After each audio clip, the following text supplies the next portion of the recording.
Tilde. Let's talk once again about the democratic hegemony of academia. You may remember that not all that long ago I did a video entitled Tilde Progressive Academic Echo Chambers, and that video was about a study which looked at voter registration of academics, and it discovered that there was a massive discrepancy between Democratic voting professors and Republican voting professors, and that this pattern of registration hinted at a very large left-right divide in academia, massively disproportionately favouring the left. And that study then looked at some of the negative impacts that bias has had on research being produced, and how certain values had become instilled as truths even if they have no actual objective evidence to support them, and how those inaccuracies stayed in place until an openly right-wing person challenged those assertions. And so I class that video as more or less required viewing before going on with this one.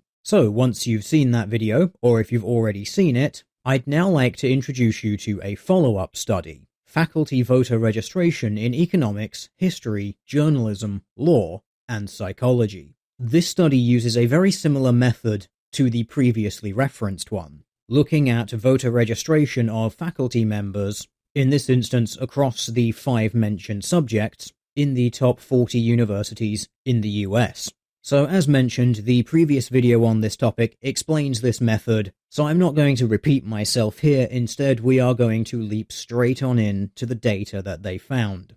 A couple of really quick notes on the data gathered before we do so. The data was collected from the Aristotle database. Voter registration information entering this database is subject to state policy regarding whether they are allowed to or not.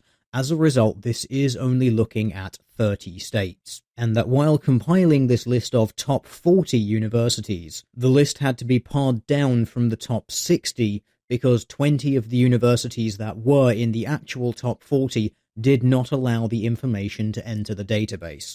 How much this affects the quality of the data is of course unknowable until those universities actually register with the Aristotle database and start submitting their data. Although, as you'll see looking through the data that has been gathered, there is a very distinct one-way trend, so it seems unlikely that that trend would be breaking anywhere else. But it is a possibility. So let's look at the data for the 40 universities that were used. This information is a DR ratio, Democrat-Republican, so the first number will be the number of registered Democrats and the second will be the number of registered Republicans. Caltech, 13-0. Worcestershire Polytechnic, 9-0. Brown, 60-1. Boston University, 40-1. Johns Hopkins, 35-1. Rochester, 35-1. Northeastern, 33-1. Tufts, 32-1. Columbia, 30-1. Princeton, 30-1. Brandeis, 28-1. Maryland, 26-1. UC Davis, 26-1. USC, 26-1. UNC, 23-1. Boston College, 22-1. MIT, 19-1. Yale, 16-1. NYU, 16-1. Carnegie Mellon, 16-1. UC Irvine, 15-1. UC Berkeley, 14-1. Cornell, 13-1. UConn, 13-1. Lehigh, 12-1. Dartmouth, 12-1. Duke, 11-1. Stanford, 11-1. UCSD, 10-1. Harvard, 10-1. UCSB, 8.9-1. UCLA, 8.8-1. Yeshiva, 8.6-1. Wake Forest, 7.6-1. Penn, 6.4-1. Rensselaer, 6-1. Penn State, 6-1. Ohio State, 3.2-1. Case Western, 3.1-1. And Pepperdine, 1.2-1. So after cringing at how much I have no doubt slaughtered the names of some of those universities, you can no doubt see that there is a very distinct and heavy Democrat-leaning bias in all of them. But how does this discrepancy break down by subject? Well, in economics the average was 4.5-1, in history 33.5-1, journalism 20-1, law 8.6-1, psychology 17.4-1, and the total average was 11.5 to 1. Now, thinking back to the previous video on this topic, you may remember that the ratio was lower in previous years, and this is something that the authors of this study also noticed. And they say for 2004 such a ratio was estimated at 8 to 1, but now we are comfortable with moving the estimate up to 10 to 1. The reality is that in most humanities and social science fields, a Republican is a rare bird. In fact, registrants either to the Green Party or Working Families Party equaled or exceeded Republican registrants in 72 of the 170 departments, including economics. That is, in 42% of the departments, Republican registrants were as scarce or more scarce than left minority party registrants. While we're addressing Republicans being incredibly outweighed in certain departments, let's consider the number of departments that had 0 registered Republicans. In economics, that was 20% of departments. In both history and journalism, 60%. In law, 4%. Psychology, 45%. And the average was 39%.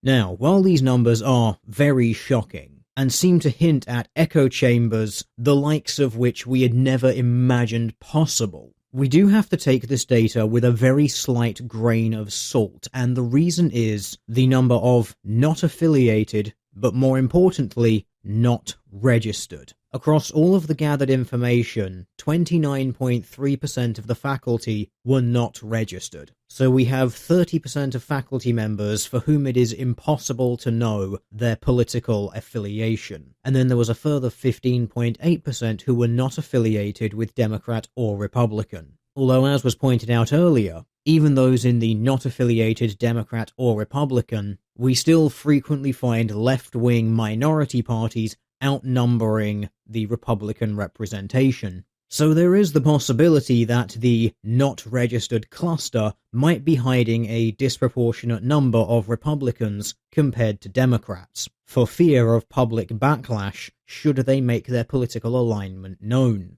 It is a possibility, but it's very unlikely. And even if you did make the assumption that the not registered category was 100% Republican, you would still be left with an overrepresentation of Democrats. Another interesting data point is of course the gender divide. The DR ratio for female professors was 24.8 to 1, while for men it was 9 to 1. Pew Research data has found that the female population tends to lean 52% Democrat, 36% Republican, thus finding that only 2.2% of female professors are registered Republican is a very poor representation of the wider world. As for men, Pew has found a slightly more even split, 44% Democrat, 43% Republican, but the male Republican representation in academia is merely 5.4%. So now that we've seen where we're looking and who we're looking at, let's consider a couple of more factors. First up, professorial rank. At the assistant level, the ratio is 19.3 to 1, at the associate level, 13 to 1, full professor level is 11.7 to 1, and Professor Emeritus is 8.6 to 1. And then looking at the age difference, in the sub-36 age category, the DR ratio is 22.7 to 1. 36 to 45 years, the ratio is 15.6 to 1. 46 to 55 years, it is 11.8 to 1. 56 to 65 years is 10.5 to 1. And finally, in professors aging 65 and over, the ratio is 10 to 1.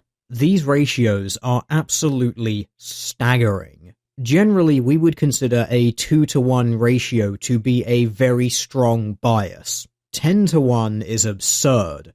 20 to 1 absolutely beggars belief. You could not make these numbers up because they are simply so unbelievable. And yet, this is the reality of modern academia. So I'm going to wind this up here, and I'm going to do so with a reminder that the previous video on this topic was a lot more in-depth than this one. Here I am just looking at the data, which is absolutely clear as day. There is a very distinct problem with academic bias. and the previous video on this topic addressed a lot of the criticisms of this method, including my personal favourite canard of an argument that liberals are just smarter and more enlightened than Republicans, so of course they're more likely to be professors. So if you'd like to find out why that argument is wrong, go ahead and watch my video on academic echo chambers. And speaking of echo chambers, that is exactly what modern American universities are. Bastions of diversity for every single trait except the one which matters most. Diversity of thought.